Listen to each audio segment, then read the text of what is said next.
Hi everyone, welcome to the Wireless Woodworker episode number 2. Today we're going to build this cute little step stool which doubles as a toddler bench. I'm Tim, welcome to my kitchen and welcome to the shop. There were a few things that I wanted to accomplish with the project. My daughter is 18 months old now and she's in need of a step stool to wash her hands or help put dishes in the sink. She also tends to play with her dolls and read while we make dinner, so needs somewhere to sit in the kitchen. Finally, we just remodeled the kitchen and I installed these nice tall 42-inch cabinets, which offer tons of extra storage space, but storage far above is out of our reach, so we're in need of a step stool also. The normal design process starts with some sketches, but in this case I just jumped right into the 3D modeling program because I found this design in an old popular woodworking book by Glenn Huey that was pretty much perfect. The design is basically this cute little step stool that doubles as a small toddler bench. The construction should be nice and easy and should make a great little weekend project to use up some scrap wood. So I grabbed a chunk of rough sawn 8/4 cherry and got to work flattening both sides. The scrub plane was first up, and I worked diagonal across the grain, actually diagonally to the grain.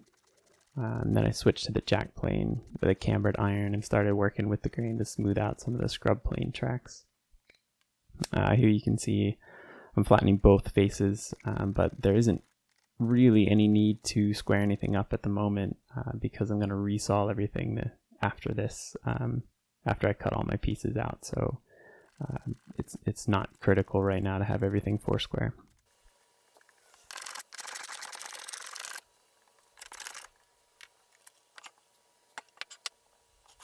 I'm just testing for flatness there, seeing if there's any rocking with the face.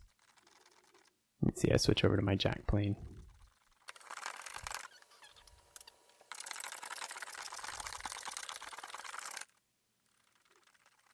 Alright, once everything is kind of roughly flat, I switch over to the saw bench and rough saw all the pieces. Ripping the 8/4 stock it's a bit time consuming, but the pieces aren't that large, so it's fairly easy work. Here I'm using an 8 TPI handsaw, but you can use a table saw or a bandsaw or anything, obviously, if you prefer. Also, you can see when hand sawing, it's important to do some of these longer rip cuts before cross cutting. Otherwise, it would be difficult to hold those tiny little pieces to do the long ripping that you need to.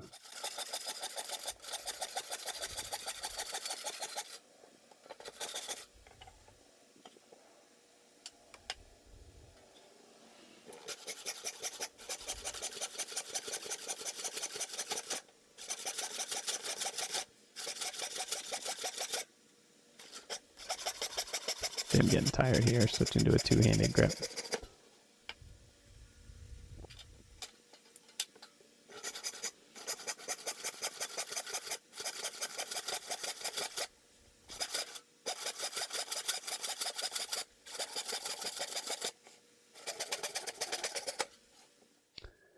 And with everything rough cut, I go ahead and switch over to the bench hook. This is just starting to do some of the rough shaping for the curves on the sides. Bandsaw here obviously would work just fine. You could probably use a jigsaw if you wanted to. They would make pretty quick work, but I go ahead and use the bench hook.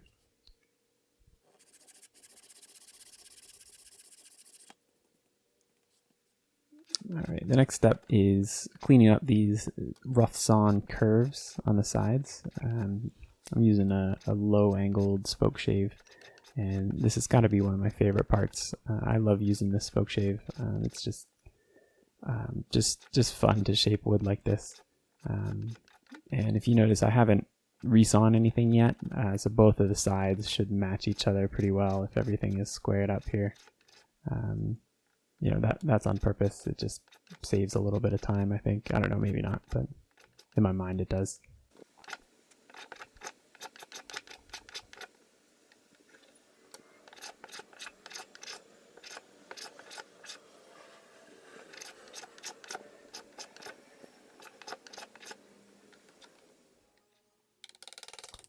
And the curve on the bottom of the side is just a basic circular cutout. I went ahead and sawed some relief cuts in, and then just here I'm knocking it out with a chisel, and I switch over to a rasp to clean everything up. You could probably use a round bottom spoke shave to clean this up if you have one, obviously, or a bandsaw. But I mean, this was fairly quick. Again, nothing's resawn yet, so everything's in one spot. The last step before doing all the resawing is boring the holes for the dowels that go across. Again, this is in the side pieces, and this just ensures that both sides are going to match each other exactly. So there's no need to worry about holes being offset or anything. Just using a brace and bit here. These are 3/4 inch holes, 3/4 inch dowels. And I flip it over and work from both sides just to avoid tear out. But it's pretty quick work. Alright, with everything done to match each other, it's finally on to resawing the pieces. And I just finished this frame saw recently, and it makes resawing just so much more fun. If you do notice, I made a shallow kerf with a handsaw before switching to the big frame saw. It's kind of tricky to steer that big thing, so it helps keep it in line. Okay, and after resawing, it's time to work on the final dimensions for everything. I cleaned up the rough sawn face with a cambered iron on the jack plane, and then swapped to the flat iron to joint everything, and finally onto the smoothing plane to go ahead and dress all the sides and edges and faces. At this point, all the pieces are book matched actually, because I resawed everything, so I need to make sure to mark everything really carefully. I want to make sure that the book matched faces on the seat and the step boards are facing up, or are at least shown. So I sort of designed it to be decorative like that.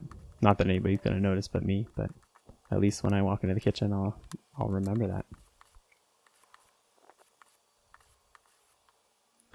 Alright, and after dressing all the faces and the edges, I switch over to the shooting board to get all of the lengths exactly. I go ahead and scribe a line here and then work to that scribe line. This just makes the edges, nice and glass smooth, and of course 90 degrees.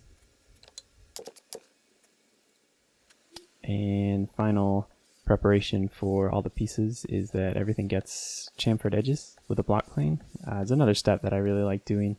And the small facets that result from the small facets in the resulting chamfer, it's kind of a nice mark of handwork. At this point, I did some pre-finishing. I did a coat of boiled linseed oil, a few wipe-on coats of shellac. And I'm not doing anything real special for the joinery, so it's basically on to assembly after pre-finishing.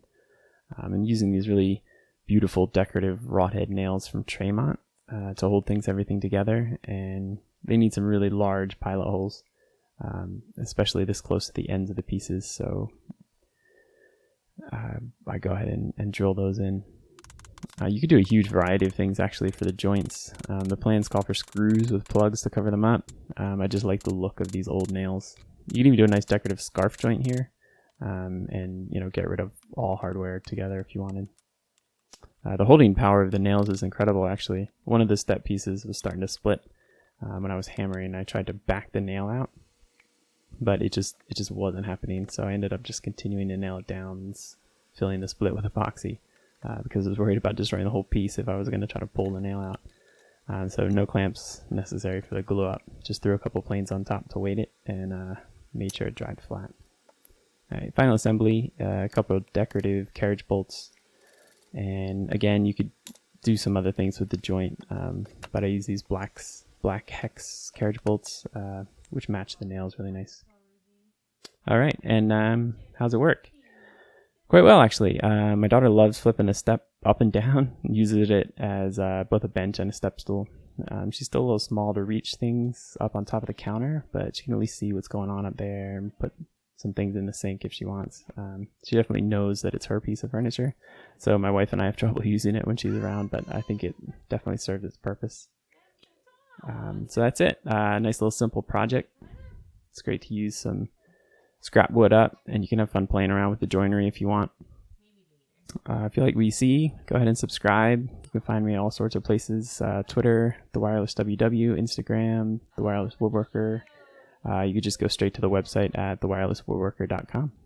All right, thanks for watching. Good job.